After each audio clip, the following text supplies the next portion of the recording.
नमस्कार बच्चों, मैं सुरेश पवार। आज हम क्या करेंगे? संज्ञा। क्या पढ़ेंगे राहुल और सन्नी? संज्ञा।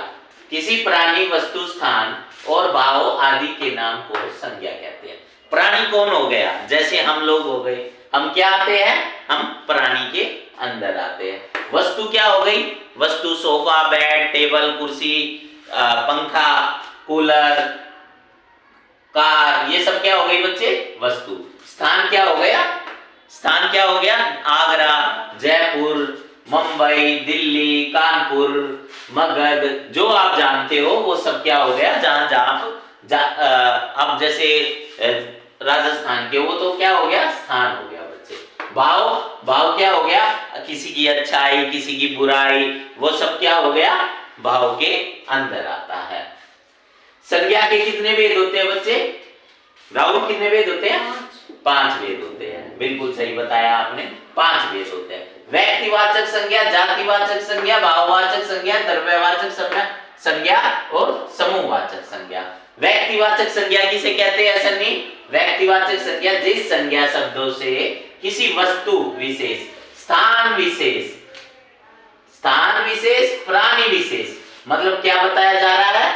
वस्तु विशेष, स्थान विशेष, प्राणी विशेष का बोध होता है, उसे हम क्या कहते हैं? व्यक्तिवाचक संज्ञा कहते हैं। वस्तु विशेष, वस्तु विशेष में क्या क्या आ जाती है? जैसे गंगा, ब्रह्मपुत्र, हिमालय, यमुना, गेहूं, रामायण आदि। स्थान विशेष में क्या आ जाता है? दिल्ली, मुंबई, कानपुर, जैसे मैंने आपको अभी बताया ना। आप कहां के हो बच्चे? जयपुर के हो आप? हाँ, तो जयपुर के हैं जैसे आप। तो राहुल बेटा, जैसे आप जयपुर के हो तो स्थान क्या हो गया? जयपुर भी स्थान ही कहलाता है। प्राणी विशेष क्या है? प्राणी विशेष जैसे कामधेनु हो गई, गाय, ऐरावत हो गया, ये सब क्या बताया गया? प्राणी की विशेषता बताई गई है। ठीक है। व्यक्ति विशेष क्या? सोमदत्त, सिमदत्त, राम, मयंक, सन्नी, कोई भी जब व्यक्ति की विशेषता बताई जाती है तो क्या बताया? व्यक्ति विशेष। हमने क्या पढ़ा अभी तक? हमने व्यक्तिवाचक संज्ञा को पढ़ा। ठीक है बच्चे, ध्यान से समझ आया? ठीक है, चलो हम अब जातिवाचक पढ़ते हैं। जिन संज्ञा शब्दों से वस्तुओं, प्राणियों, स्थान आदि की संपूर्ण जाति का बोध होता है। क्या बताया गया है? संपूर्ण जाति। सबसे अहम बात यह है कि जातिवाचक में क्या ध्यान रखना हमें? जिन संज्ञा शब्दों से वस्तुओं, प्राणी और स्थान आदि के, मतलब इन सबकी संपूर्ण जाति का जब बोध होता है तो उसे हम क्या कहते हैं? जातिवाचक संज्ञा कहते हैं। जैसे वस्तु, वस्तु में क्या? चावल, दाल, चीनी, सीधी जाति का बोध हो गया ना बच्चे। किसका? चावल है तो चावल क्या हो गई? जाति। दाल, जाति किसकी? वस्तु जाति।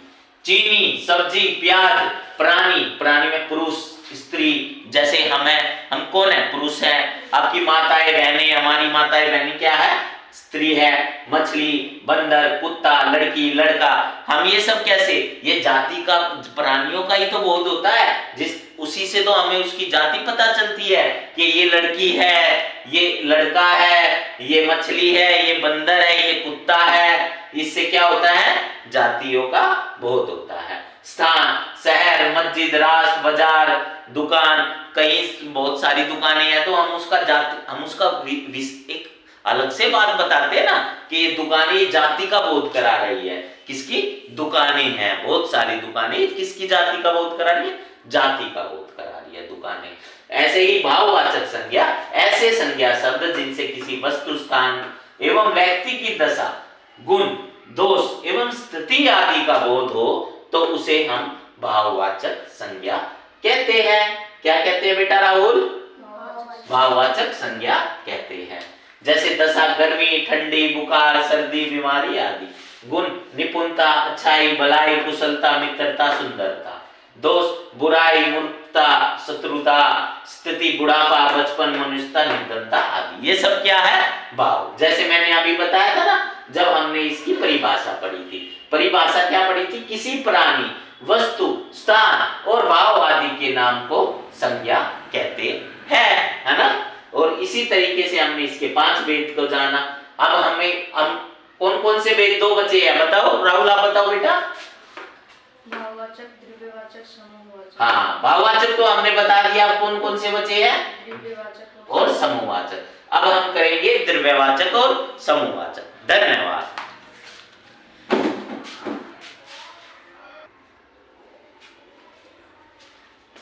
अच्छा बच्चों, तो हमने कहां तक बात की थी? राहुल, हमने अभी क्या क्या बात की? हमने जातिवाचक और क्या व्यक्तिवाचक और भाववाचक के बारे में हमने पढ़ लिया ना राहुल? अच्छा, तो अब हम क्या पढ़ेंगे? द्रव्यवाचक संज्ञा। द्रव्यवाचक संज्ञा द्रव्य अथवा पदार्थ का बोध कराने वाले संज्ञा शब्द को द्रव्यवाचक संज्ञा कहते हैं। क्या कहते हैं? द्रव्यवाचक संज्ञा। जैसे सोना, चांदी, प्लास्टिक, लोहा, पीतल, लकड़ी, ये सब क्या होते हैं? द्रव्यवाचक संज्ञा कहलाते हैं। ऐसे ही समूहवाचक संज्ञा होता है। फिर अगला क्या हम पढ़ेंगे? समूहवाचक संज्ञा। जो संज्ञा शब्द किसी समुदाय या समूह का बोध कराता है, उसे हम समूहवाचक संज्ञा कहते हैं। समुदाय और समूह, जैसे झुंड, सभा, चिड़िया की कैसे चलती है? चींटी कैसे चलती है? चींटी कैसे चलती है? झुंड में। और दल, भीड़, मेला, सेना कैसे होती है?